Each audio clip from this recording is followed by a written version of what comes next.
Hello तो guys अस्सलाम वालेकुम, वेलकम बैक हो गया आपकी हमारी न्यू वीडियो में। तो गाइज आपको थंबनेल से देखकर पता चल ही होगा कि हमारे 1 के सब्सक्राइबर हो चुके हैं, जिसकी खुशी में मैं न्यू पैक लेकर आया हूँ। इसमें हमारे पास trending CC effects and transition text animation ये सब कुछ आपको मिल जाएगा। पासवर्ड प्रोटेक्टर रहने वाला है, तो आपने वीडियो को लास्ट तक लाजमी ज़रूर देखना है। तो मैं ये सारों का प्रीव्यू लगा दूंगा लास्ट पे। तो ये हमारे पास 23+ लिखा हुआ है, तो इसका मतलब अगर आपके पास 23 से ऊपर वर्जन पड़ा है या 23 वाला पड़ा है तो आप इसको यूज़ कर सकते हो।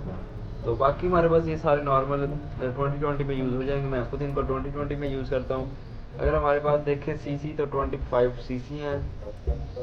ये एनिमेशन देखे, ओ सॉरी, इफेक्ट्स देखे तो हमारे पास 16 इफेक्ट्स पड़े हैं।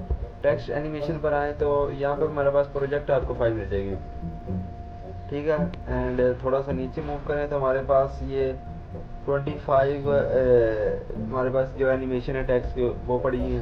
ट्रांजिशन हमारे पास कुछ ये ट्रांजिशन है। 23 में आए तो हमारे पास इसके अंदर 15 सीसी पड़ी हैं, 5 ट्रांजिशन, 5 शेक एंड 10 प्रीसेट, ठीक है। तो वीडियो को आपने लास्ट तक लाजमी देखना, आपको सारों का लास्ट रिव्यू नज़र आ जाएगा। तो मिलते हैं नेक्स्ट वीडियो में। दुआ में याद रखना, अपना ख्याल रखना। अल्लाह हाफ़िज़।